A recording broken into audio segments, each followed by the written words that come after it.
October 1962. Indian soldiers are freezing to death in the Himalayas, while Chinese artillery tears through mountain defenses like paper.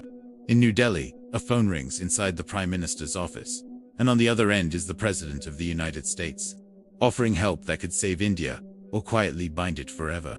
Just 15 years earlier, India had broken free from 2 centuries of British rule. Foreign soldiers had finally left Indian soil, and independence was not just political but psychological. A promise that never again would another power dictate India's destiny. But the world of 1962 was already carved into 2 armed camps. The United States led NATO and stitched together alliances across continents, while the Soviet Union countered with its own military bloc. Every nation was being asked to choose a side. Protection came with treaties, bases, and strategic obligations that rarely disappeared once signed. India chose a third path. Alongside Yugoslavia's Tito and Egypt's Nasser, Jawaharlal Nehru helped found the non-aligned movement in 1961, declaring that India would not become a pawn in someone else's Cold War. It sounded noble in theory, but the Himalayas were about to test it in blood. On October 20, 1962, Chinese forces crossed disputed borders in overwhelming numbers, and the Sino-Indian War exploded into a crisis. Indian troops were unprepared for high-altitude warfare and poorly equipped for the scale of assault. Within days, Chinese advances shattered defensive lines and panic spread through Delhi.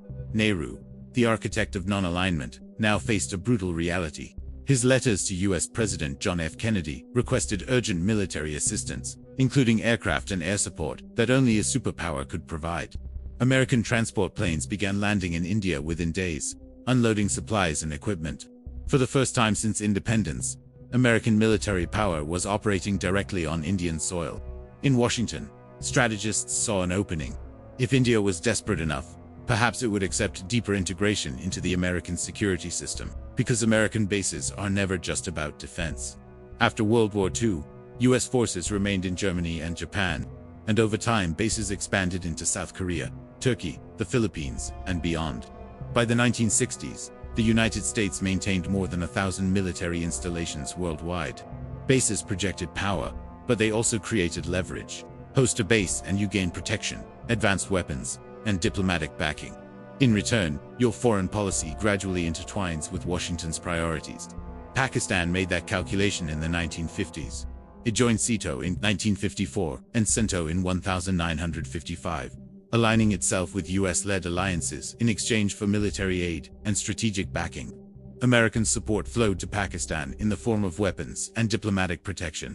In return, U.S. operations and intelligence facilities gained access to Pakistani territory. In October 1962, India stood at a similar crossroads. Chinese troops were advancing, and critics inside India demanded realism over ideology. Some argued that non-alignment had failed, and that India should accept permanent American bases for true security. The pressure was intense, and the losses in the mountains were real. Then the battlefield shifted. On November 21, 1962, China declared a unilateral ceasefire and withdrew to positions it considered defensible. The immediate threat receded, and with it, the urgency that might have locked India into a formal alliance. The window in which fear could dictate policy quietly closed. Nehru understood that bases, once established, rarely leave. A decision made in panic could shape decades of foreign policy constraints. The lesson resurfaced in 1971 during another crisis. As war erupted over Bangladesh's independence, U.S. President Richard Nixon and his advisor Henry Kissinger sent the USS Enterprise into the Bay of Bengal. The nuclear-powered aircraft carrier was a signal of American support for Pakistan. It was also a reminder of how superpowers apply pressure without firing a shot. India did not bend. Instead, it activated the Indo-Soviet Treaty of Peace, Friendship and Cooperation signed earlier that year, ensuring Soviet backing in case of escalation. Soviet submarines shadowed the American fleet, and the confrontation stabilized without direct conflict. India achieved a decisive victory, and Bangladesh emerged as an independent nation. Yet, India never allowed Soviet bases on its soil either. Even during its closest military cooperation with Moscow, autonomy remained non-negotiable. The Cold War ended in 1991, and the Soviet Union collapsed, leaving the United States as the sole superpower. Many assumed India would finally drift fully into the American orbit. Instead, India crafted a different model. It pursued strategic partnerships without permanent foreign troops, and cooperation without surrendering decision-making authority. In recent years, India and the United States have signed major defense agreements, such as LEMOA, COMCASA, and BECA. These arrangements allow logistics sharing, secure communications, and geospatial intelligence exchange. India also participates in the Quad alongside the US, Japan, and Australia, coordinating on maritime security and balancing Chinese power in the Indo-Pacific. Joint exercises and intelligence cooperation have intensified dramatically. To an outside observer, India and the US resemble close allies, yet one line remains uncrossed. No permanent American military base operates on Indian soil. Ships dock temporarily, aircraft land for exercises, and officers train together, but the presence is always limited in duration. Contrast that with Japan, where tens of thousands of US troops remain stationed decades after World War II, in South Korea and Germany. Large American installations continue to anchor security arrangements. Those nations made a calculation that protection justified long-term foreign presence. India calculated differently. Instead of outsourcing security, India invested in building its own military capability, often at great cost and uneven success. It diversified arms purchases across Russia, Israel, France, and the United States to avoid overdependence on any single supplier. The memory of colonial rule shaped that instinct. For India, the nightmare was not only invasion, but dependence that could one day limit its choices. If a future American administration recalibrates its priorities, countries hosting bases may find their security architecture tied to decisions made in Washington. Autonomy, once surrendered, is rarely easy to reclaim. The crisis of 1962 could have set India on a different trajectory. A permanent American presence might have seemed logical in that moment of vulnerability. Instead, India stepped back once the immediate danger passed.